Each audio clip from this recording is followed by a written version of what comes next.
G'day, welcome along to Homebrew Wednesday number 29. Finroo here, how you doing? Baxter, where you go, buddy? Come on, Baxter, where you go? As soon as he hears me talking. Well, so got a little bit to discuss today. Got a bit of good news about the Yorkshire bitter. It appears to have come right. I laid off dumping it and just left it in the keg just to see what would happen, and I tried a decent sized glass full of it yesterday, and I ended up having two and thought to myself, that's not too bad. And I think by next week it'll be quite good. So what's happened there is I don't know. It's just kind of rounded it off and done its thing, and perfectly drinkable beer. So let's have a quick look at it. Just pour a little half glass of it because I'm giving a bit of it away, so I don't want to drink it all. So yeah, the Yorkshire bitter. It's not a bad colour. It's quite clear. It's got a nice head on it. You can see the clarity there. Yeah, through the clarity there. Got a beautiful head. Nice bit of lacing. It's got a beautiful malty sweet smell now. You see a lot of the off flavours. I thought it was some kind of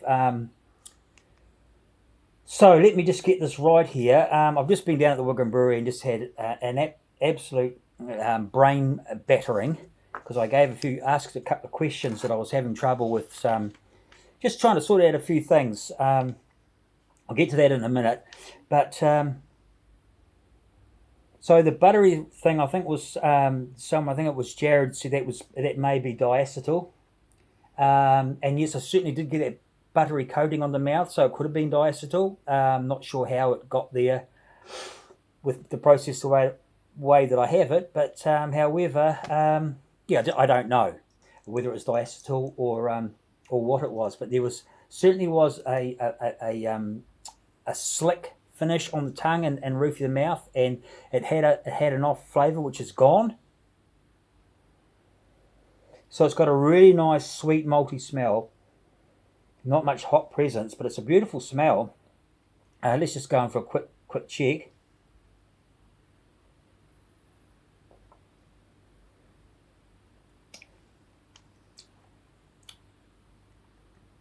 Got a dry finish.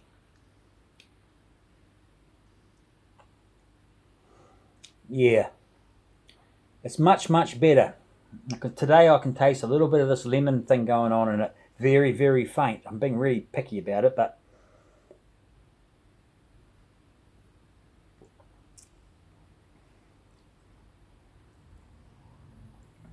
that lemon's not there now. Could just be my taste buds all over the show. I think by next week it's going to be really, really good. It's certainly a hell of a lot better than it was a fortnight ago, that's for sure.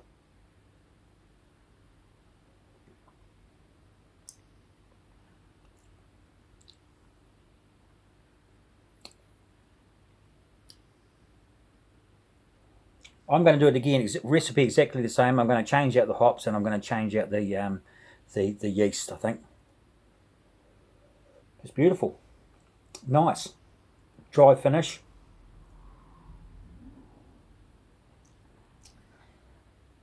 The Partington bitter, the Partington beer. So that's good news. I don't have to dump it. It's more than drinkable. It's really nice. So next on the agenda, and you can sleep easy now knowing that I don't have to dump that beer, I know, is the honey ale. So this honey ale, I've made a honey ale before. I've just been down the Wigram brewery and got a half gallon, 2.25 litres of honey ale, which I really like from Wigram brewery. And I asked them really nicely if I could have the recipe and try and clone it and share the recipe with you guys.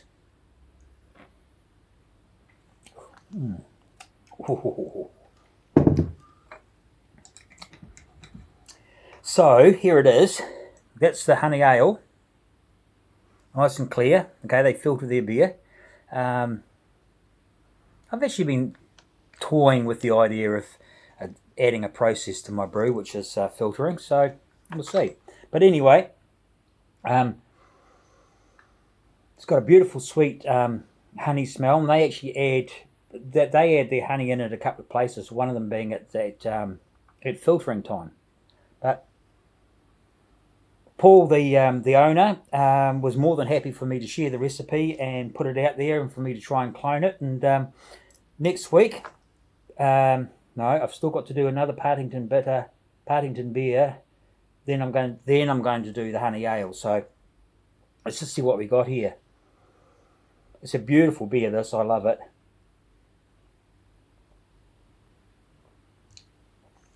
Oh, just a slight bitterness. A medium finish as far as dryness goes. That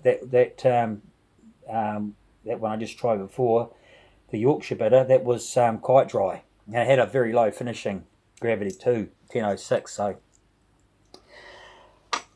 yeah, it was a bit of a disaster, that beer, but it's coming right anyway. So that is very good. Maybe medium, maybe light dry to medium finish on the body. Of course, the nice thing about it is the honey finish on it. You can taste the honey in it. The hops in it, I can't remember. I had a look what hops. I can't remember what they were now. There's American ale malt. There's a couple of different crystal malts in there. And I can't remember the rest. But anyway, I'll be talking about this in a couple of weeks' time when I try and clone it. So that's good. So I went around there, and it was good to have a cup of coffee with the boys, and just chatting about, I wanted to know a few things. We talked about the honey ale and about things, and about how much, actually did my head in the whole, I could only take on so much information in one hit, so I really concentrate to try and take it all in, and I really get interested, and I really try to understand what they're saying, and I kind of ran out of steam after a while, so I'm struggling a little bit at the moment, but it was interesting. So the honey, how much, I came into about half a kg of honey, so I thought I'll use that. I'll use that in a brew. Not cheap, the old honey, you know. So we were talking about how much alcohol the honey will add, and so that's okay. It gave me a bit of an idea, and I asked him a question, and PJ came in at the same time. He's a brewery hand and homebrew guy, and I said to him that I'd been pondering the thing about oxidation in beer. I watched a video from Crew Wolf, and I saw that he let that wort go that was still hot in the pot. It was hot, and it went down into the, without cooling it, it went down into his fermenter. And I'd always been on the understanding that would cause oxidation. However, that's not necessarily the case. So I had a really good chat, and basic things, hot side aeration and oxidation. The hotter the wort is, the less oxygen it's going to take on. It's just the nature of it. Cold, that's why we like to, carbonate up our beer when it's really cold. So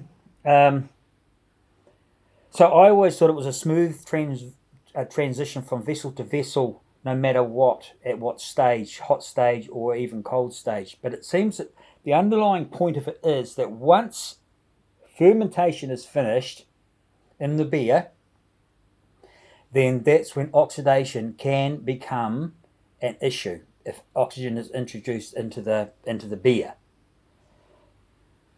Put it in cold, put oxygen cold in just before fermentation, the oxygen deals with it. If the wort is hot and it splashes down, it's not going to take on much oxygen. As it starts to cool, then it will start to take on oxygen. Then you have to pitch the yeast.